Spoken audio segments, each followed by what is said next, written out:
Ya, gaduh ijazah dari Joko Widodo ini semakin melebar pemirsa karena kemudian muncul pernyataan baru lagi dari Kas Mujo. Nah Pak Trubus, kalau sudah begini Pak Jokowi perlu nggak sih datang menyampaikan langsung saja lah di hadapan publik, ditunjukkan saja ijazah aslinya sehingga sudah selesai, sudah cerita ini Pak Trubus? Iya, menurut saya sih nggak perlu Mbak, karena persoalannya kan udah disampaikan oleh lembaga yang berwenang dalamnya Barreskrim. Kan nggak mungkin beliau menonton kepada siapa publik itu. Kan itu harus dijelaskan. Kan sementara dulu kan di rumahnya sudah ngundang para wartawan. Saya kan nggak boleh merekam waktu itu ya. Jadi mereka sudah melihat. Cuman untuk tahu asli sama tidak kan susah juga. Yang menjadi persoalan itu sebenarnya teman-teman dia sekelas lah waktu itu, seangkatannya. Kan itu kan ada sudah menyatakan kalau misalnya ijazah Pak Jokowi itu palsu, ya berarti punya saya juga palsu dong gitu. Jadi karena ini kemudian kan sudah diuji secara forensik dari bahan materialnya juga yang sudah disampaikan oleh Barreskrim gitu ya Pak Trubus. Karena gini Mbak, karena kalau misalnya malah ini menggunakan ijazah itu kan sifatnya kan kepentingan pribadi ya rahasia pribadi lah katakanlah, yaitu prestasi, tapi artinya tidak boleh kemudian ini mempertontonkan sesuatu kepada ini bahwa ini loh aku. Kalaupun akan ngomong seperti itu pun juga orang tetap nggak percaya kan gitu. Malah justru malah timbul kepo lagi nanti bapaknya kok mempertontonkan ijazah ini kan. Padahal sudah dijelaskan oleh Barreskrim. Saya kira lebih arif kalau nanti disampaikan sama beliau ya konteksnya saat di pengadilan, itu dipertontonkan saja kalau memang itu nanti kan memang itu ruang pembuktian. Jadi pengadilan forumnya ada ruang pembuktian. Tapi kalau ruang publik sekarang publiknya di mana mau menyampaikan apa di lapangan atau dikumpulin semua orang datang. Ini kalau semua orang datang satu-satu ya siapa yang mau melayani? Apa nggak malah terjadi istilahnya chaosnya itu bukan berarti orang dorong-dorongan kan akhirnya ingin yang melihat semua. Tapi kemudian apa yang perlu atau sikap seperti apa yang perlu disampaikan atau ditunjukkan oleh Presiden ke-7 Republik Indonesia melihat polemik yang masih bergulir ini Pak Trubus? Iya, yang dilakukan ya sudah, beliau kan sudah melaporkan ke pihak yang berwenang toh, artinya di situ, dan waktu itu sudah dibawa ke Barreskrim juga ijazahnya oleh salah satu keluarganya dan sudah disampaikan juga prosesnya di forensiknya di Barreskrim juga sudah selesai, artinya sudah dinyatakan bahwa itu asli.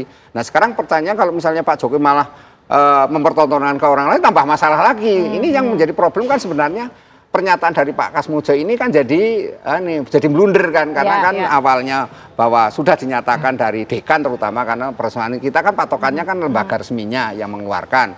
Nah, itu dekan mengatakan bahwa itu hanya dosen pembimbing akademik bukan pembimbing skripsi. Nah kan jadi ini kalau kemudian menyatakan tadi saya enggak dua-duanya katakannya ya pembimbing juga enggak.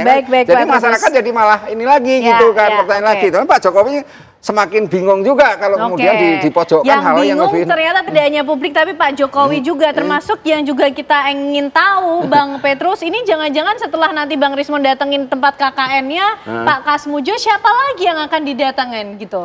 Sepertinya belum puas untuk kemudian membuktikan betul ijazah Pak Jokowi ini asli atau palsu Bang Petrus. Ya kita tunggu saja Pak Rismon setelah kembali dari hasil investigasinya di Jogja kemarin. Bisa saja banyak hal baru yang dia akan bawa. Nah sehingga hal baru ini menurut saya layaknya itu diserahkan atau Barreskrim Polri Dirkrimum memanggil untuk didalami apa yang dia dapat oleh Rismon. Jadi itu sebetulnya yang diinginkan oleh Bang Rismon begitu? Betul, karena ini kaitannya kan dengan laporan yang di Barreskrim toh. Penghentian penyelidikan yang terlalu prematur, terlalu pagi menghentikannya itu, toh bisa dibuka kembali. Karena penyelidikan itu kan penghentiannya bukan sesuatu yang mati, bukan sesuatu yang tidak bisa dibuka lagi. Ketika ada hal baru, ada informasi baru. Baik. Polisi berwenang. Baik Bang Petrus. Mas Alek, ini nanti pada akhirnya Pak Jokowi tetap akan menempuh jalur hukum yang sejauh ini juga sudah berlangsung, begitu? Jadi begini, saya merespon Bang Petrus sedikit. Saya prinsipnya sepakat itu penyelidikan di Barreskrim dibuka, tapi harus ada hal baru. Kalau Kas Mujo bukan hal baru, itu sudah pernah seperti itu. Misalnya tiba-tiba ada pernyataan UGM, oh ya akhirnya kami menemukan nih. Nah, Kemudian ada teman seangkatan Jokowi yang lain. Oh, nggak pernah aku bareng si Jokowi itu. Nggak jadi pernah Kas Mujo ini bukan hal baru. Bukan hal baru. Kalau ada hal baru, ya. Tapi kalau tidak ada hal baru kemudian ini dipaksakan, dibuka kembali penyelidikan. Saya sepakat dengan kuasa hukumnya Jokowi ini ingin mengkriminalisasi Pak Jokowi. Fokus saja kita yang di Polda Metro Jaya. Ini kita kawal bersama-sama, kita lihat ya Rismond dan kawan-kawan silahkan tampilkan, berikan bukti ya pembelaan terhadap dirinya. Kalau enggak kan juga akan dihentikan juga, kan begitu. Jadi kita tunggu aja. Kita tunggu aja, sama-sama kita tunggu lah ya. Berarti ini belum menunjukkan akhirnya seperti apa. Terima kasih Bang Petrus, Pak Trubus dan juga Mas Alex malam hari ini sudah bergabung bersama kami di Apa Kabar Indonesia Malam.